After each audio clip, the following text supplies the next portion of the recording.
मुर्शिदाबाद में जो हिंसा हुई थी उसके बाद हाई कोर्ट ने एक जांच रिपोर्ट बनाई थी और वो जांच रिपोर्ट सबमिट हो गई हाई कोर्ट के सामने। उसमें जो बातें लिखी हैं बहुत ही वो खतरनाक है। इस रिपोर्ट में बहुत साफ साफ लिखा हुआ है कि जब मुस्लिम्स ने हमला करना शुरू किया हिंदुओं के ऊपर तो पुलिस चुपचाप देखती रही। इस रिपोर्ट में यह भी लिखा हुआ है कि वहां का जो पार्षद था महबूब आलम, वो खुद भी हमला करवा रहा था भीड़ के साथ और बाकायदा बता के हमला कर रहा था कि यह घर हिंदुओं का है। सारे के सारे नकाबपोश हिंदुओं के घर को जला रहे थे, लूट रहे थे और वहां से पलायन करने के लिए मजबूर कर रहे थे। हिंदू वहां पे लगातार पुलिस को फोन कर रहे थे, जिनके पास जो नंबर था उस पर डायल कर रहे थे, लेकिन कोई भी पुलिस आके उनकी मदद नहीं कर रही थी। और इसका मूल कारण है ये 1861 का बना हुआ घटिया कानून। मैं पहले भी कई बार कह चुका हूं, सरकार बदलने से सुरक्षित भारत नहीं बनेगा। सरकार बदलने से सिस्टम नहीं बदलता, सिस्टम को बदलना पड़ेगा। सरकारें तो बदल रही हैं, लेकिन 1861 का पुलिस एक्ट आज तक नहीं बदला। नतीजा यह है, मुर्शिदाबाद में हिंदू चिल्लाते रहे, पुलिस नहीं आई। 1990 में हिंदू चिल्लाते रहे कश्मीर में, फिर भी पुलिस नहीं आई। 1984 में सिख चिल्लाते रहे दिल्ली में, फिर भी पुलिस नहीं आई। पुलिस चूंकि सत्ता की गुलाम बनी हुई है, तो पुलिस यह देखती है कि करना क्या है, वो सत्ता के इशारे पे काम करती है। और इसमें पुलिस की भी गलती नहीं है। अल्टीमेटली चाहे वो थानेदार हो, चाहे हवलदार हो, चाहे कप्तान हो, चाहे जो भी पुलिस की अधिकारी है, वो भी इंसान है, वो भी परिवार वाले हैं। उनको अगर रातों रात ट्रांसफर किया जाएगा, उनको धमकाया जाएगा, उनको गाली दी जाएगी, तो वो क्या करेंगे बेचारे? वो भी कंप्रोमाइज कर लेते। सारे लोग तो ईमानदारी के उस पर नहीं चल सकते ना। तो ये जो टॉर्चर किया जा रहा है, ये जो भारत में पलायन हो रहा है, उसका सबसे बड़ा कारण है 1861 का पुलिस एक्ट। दुर्भाग्यवश प्रकाश सिंह के केस में सुप्रीम कोर्ट ने पुलिस रिफॉर्म के लिए जजमेंट दिया, आज तक लागू नहीं हुआ। इस कानून को बदल के हमने one nation one police code के ऊपर संसद में कभी चर्चा ही नहीं किया। भारत में एक पुलिस चार्टर लागू हो, उसके ऊपर चर्चा ही नहीं किया। पुलिस को राजनीति के जो सत्ता से बाहर निकाला जाए, पुलिस को थोड़ा स्वतंत्रता दिया जाए कि वो स्वतंत्र होकर काम करे, उसके लिए हमने कोई काम ही नहीं किया। इंग्लैंड में कुछ दिन पहले ऋषि सुनक बिना सीट बेल्ट लगाए जा रहे थे और पुलिस ने चालान कर दिया। हमारे देश में तो अगर सत्ता का पार्षद हो, सत्ता का प्रधान हो, सत्ता का छोटा सा गुर्गा भी हो, तो पुलिस की हिम्मत नहीं पड़ती उसकी चालान करने की। वहीं ब्रिटेन में प्रधानमंत्री का चालान हो गया। और दुर्भाग्य देखिए, ये जो 1861 का कानून है जो अंग्रेजों ने बनाया था, ये हमारे यहां चल रहा है, ब्रिटेन में नहीं चल रहा है। अंग्रेज यहां के बना गए थे, हम कंटिन्यू किए हुए हैं। ऐसा कानून अंग्रेज वहां ब्रिटेन में भी नहीं चलता। अगर भारत को सुरक्षित बनाना है तो सबसे पहले पुलिस रिफॉर्म करना पड़ेगा, one nation one police code लागू करना पड़ेगा, एक पुलिस चार्टर लागू करना पड़ेगा। दूसरा, जो हमने घटिया कानूनों का मकरजाल बना रखा है, 50 से ज्यादा कानून हमारे यहां, घूसखोरी का अलग कानून, जमाखोरी का अलग कानून, मिलावटखोरी का अलग कानून, कालाबाजारी का अलग कानून, मुनाफाखोरी का अलग कानून, नशा तस्करी का अलग कानून, मानव तस्करी का अलग कानून, सोना तस्करी का अलग कानून, माओवाद का अलग कानून, नक्सलवाद का अलग कानून, धर्मांतरण का अलग कानून, घुसपैठ का अलग कानून। मतलब घटिया कानूनों का पूरी एक माला बना रखी है हमने। उसको खत्म करके एक one nation one penal code लागू करना पड़ेगा। 150 साल के बाद इंडियन पिनल कोड बदला, नई भारतीय न्याय संहिता आई, लेकिन ये नई बोतल में पुरानी शराब जैसी है। बाबुओं ने इस देश के साथ बहुत बड़ा धोखा किया। अगर वो चाहते अमेरिका का फेडरल पिनल कोड जैसा एक one nation one penal code Bharat में लागू कर सकते थे, लेकिन उन्होंने कुछ किया नहीं।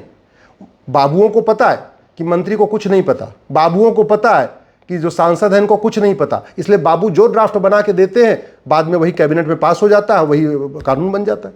ये बाबू जो है देश के साथ गद्दारी कर रहे हैं। जिनको कानून का ड्राफ्ट बनाना है वो कम से कम ये देखें कि हाँ पूरी दुनिया में चल क्या रहा है। ये कानून का ड्राफ्ट बनाने वाले जो बाबू हैं, जो नौकरशाह हैं, अपना घर बनाना होगा तो कम से कम 10 आर्किटेक्ट से बात करेंगे। अपना घर बनाना होगा तो 10 लोगों का घर जाके देखेंगे और फिर कोशिश करेंगे कि मेरा घर सबसे बढ़िया घर बने। लेकिन जब देश के लिए कानून का ड्राफ्ट बनाते हैं तो कभी 10 देशों का ड्राफ्ट नहीं देखते। ये नहीं देखते कि सिंगापुर में क्या चल रहा है, जापान में क्या चल रहा है, अमेरिका में क्या चल रहा है, चीन में क्या चल रहा है। कभी ये नहीं देखते कि आखिर सिंगापुर, जापान, अमेरिका में अपराध कम क्यों है, भारत में क्यों ज़्यादा है, इसका रूट काज क्या है, इसका सोल्यूशन क्या है, देखते नहीं। तो दूसरा काम, पहला one nation one police code, दूसरा one nation one penal code, और तीसरा ये जो एविडेंस एक्ट बना है ये पहले से बेटर है, लेकिन ये भी पुरानी नई बोतल में पुरानी शराब जैसा है। दुनिया के जितने मॉडर्न कंट्री हैं सबके पास नार्को पॉलीग्राफ ब्रेन मैपिंग कानून बन चुका है, सबके पास। हमारे यहां नहीं बन रहा है। नेता नहीं चाहते उनका नार्को पॉलीग्राफ ब्रेन मैपिंग हो, नौकरशाह नहीं चाहते उनका नार्को पॉलीग्राफ ब्रेन मैपिंग हो। दोनों मिलकर लूट रहे हैं और इसलिए नहीं चाहते कि अगर narco polygraph brain mapping test बन जाएगा, कल को अगर उनका हो गया तो अभी तो 400 करोड़ 500 करोड़ दिखता है, पता चला 5-5 हज़ार करोड़ हो जाएगा। भाई अभी जो 300 करोड़ कैश पकड़ा जाता है वो 300 ही दिखता है ना। अगर टेस्ट करके पूछेंगे और कहाँ कहाँ रखा है तो भगवान जाने वो 10 गुना और ज़्यादा हो जाएगा, तब क्या होगा। इसलिए कानून नहीं बन रहा है। तो अगर, और इसी के कारण मैंने आपको एग्जाम्पल दिया, पूरे देश में उठा के आप देख लीजिए। कश्मीर में नरसंहार होता रहा, हिंदू चिल्लाते रहे, पुलिस को फ़ोन करते रहे, पुलिस नहीं आई। 84 में सिखों का नरसंहार होता रहा, सिख चिल्लाते रहे, पुलिस को फ़ोन करते रहे, नहीं आई पुलिस। जांच आज तक कंप्लीट नहीं हुई है। इस घटिया एविडेंस एक्ट के कारण यासीन मलिक 35 साल पहले जिसने एयरफोर्स के जवानों को मारा था, आज तक उसको फांसी नहीं हुई, जबकि उसने खुद एडमिट किया है कि उसने मारा है। इस घटिया एविडेंस एक्ट के कारण कन्हैयालाल के हत्यारों को आज तक फांसी नहीं हुई, जबकि कन्हैयालाल के हत्यारों ने खुद एडमिट किया कि हाँ उन्होंने मारा। इस घटिया एविडेंस एक्ट के कारण, घटिया कानून के कारण, घटिया न्यायिक व्यवस्था के कारण बटला हाउस का एनकाउंटर करने वालों को आज तक फांसी नहीं हुई। दिल्ली दंगे में कितने लोग मारे गए, दिलवर नेगी को तो बाकायदा भट्टियों में उसको भून दिया गया था। क्या हुआ? कुछ हुआ क्या? आज तक किसी की नागरिकता गई क्या? आज तक किसी को आजीवन कारावास हुआ क्या? आज तक किसी को फांसी हुई क्या? नहीं हुई। क्यों? क्योंकि कानून घटिया है। अब समय आ चुका है इसके ऊपर पार्टी हित से ऊपर उठ के बोला जाए। जब तक आम जनता दल गुलामी नहीं छोड़ेगी, जब तक यहां के नेता दल गुलामी नहीं छोड़ेंगे, अभिनेता दल गुलामी नहीं छोड़ेंगे, लेखक बुद्धिजीवी दल गुलामी नहीं छोड़ेंगे, तब तक सुरक्षित भारत नहीं बनेगा। फिर यहां भारत से पलायन करते रहेंगे। जो बेस्ट ब्रेन होगा वो यहां से पलायन कर जाएगा, और पलायन कर रहा है। सारे के सारे IITian पलायन करते जा रहे हैं, IIM वाले पलायन करते जा रहे हैं। जितने अच्छे जो क्रीम है यहां ब्रेन, वो पलायन कर रही, वो नहीं रुकना चाह रही, क्योंकि उसको भारत में लगता है भारत सुरक्षित नहीं है। सुरक्षित क्यों नहीं है? घटिया कानून के कारण, घटिया पुलिस व्यवस्था के कारण, घटिया प्रशासनिक व्यवस्था के कारण, घटिया न्यायिक व्यवस्था के कारण। माफिया राज चल रहा है। सड़क माफिया अपनी लूट कर रहे हैं, बालू माफिया अपना खेल कर रहे हैं, खनन माफिया अपना खेल कर रहे हैं, टेंडर माफिया अपना खेल कर रहे हैं। सारे करते जा रहे हैं। क्यों? क्योंकि यहाँ पे सजा ही नहीं होती। अब ये आज जो मुर्शिदाबाद हिंसा में रिपोर्ट आ गई है, फ्रंट पेज पे छप गई, लेकिन मैं कह रहा हूँ कुछ नहीं होगा। आप लिख के रख लीजिए। आज तक इतने दंगे हो गए, किसी को कुछ हुआ क्या? किसी की नागरिकता गई, किसी की प्रॉपर्टी जब्त हुई, किसी को आजीवन कारावास फांसी नहीं हुई। तो ये भी रिपोर्ट बन गई है, फ्रंट पेज पे छप गई है, अखबार पढ़ लिया लोगों ने, हो गया। लेकिन चूंकि व्यवस्था तो बदल ही नहीं रही है, बदल नहीं रही तो सजा हो ही नहीं रही। जब सजा नहीं हो रही तो खौफ नहीं पैदा हो रहा है। बंगाल में इतने घुसपैठी आ चुके हैं, आराम से बैठे हुए। बंगाल में फर्जी आधार बन रहा है। क्यों? कानून घटिया है। फर्जी राशन कार्ड बन रहा है, कानून घटिया है। फर्जी डोमिसाइल सर्टिफिकेट बन रहा है, कानून घटिया है। पूरे के पूरे भारत में जो घुसपैठिए पकड़े जाते हैं उनके डॉक्यूमेंट कहाँ के मिलते हैं? मुर्शिदाबाद के, अलीपुर के, बंगाल के मिलते हैं। क्यों बनते हैं?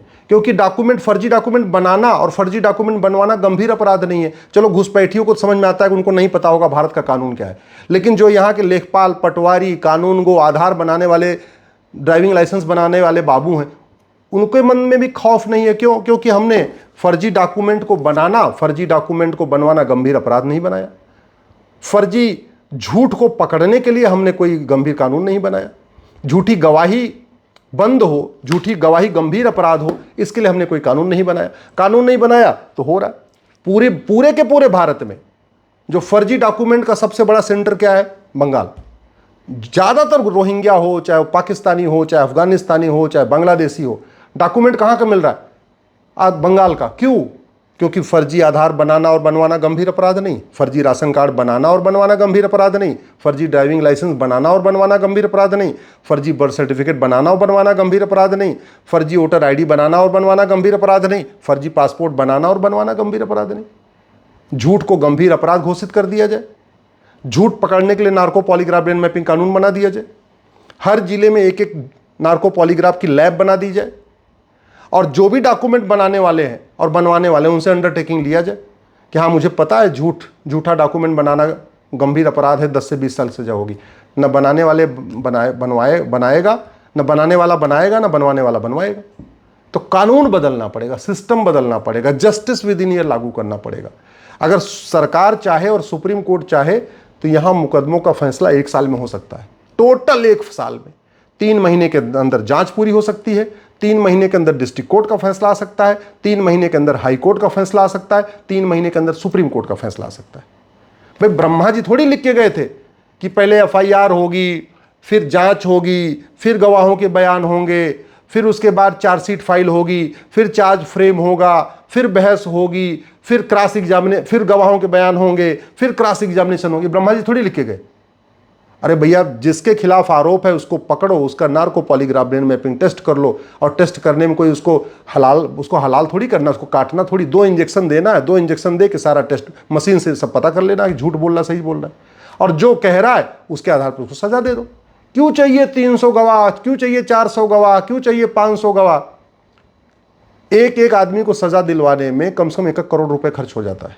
हालत ये हो गई है, मतलब किसी घुसपैठियों को 3 साल की सजा दिलवाने में कम से कम 2-3 करोड़ रुपए खर्च होता है। अगर आप सारे पुलिस वालों का वेतन निकालिए, सारे सरकारी अधिकारियों का वेतन निकालिए, सारे उसमें जितने गवाहों का आए जाने जाने का खर्चा निकालिए, सरकारी वकील की फीस जोड़ लीजिए, कम से कम 1 करोड़ रुपए एक घुसपैठिए पर खर्च होता है सजा दिलवाने पर। और सजा कितनी होती है? 2 साल 3 साल की। इसलिए कह रहा हूं इस व्यवस्था को बदलना पड़ेगा, तभी भारत सुरक्षित हो पाएगा।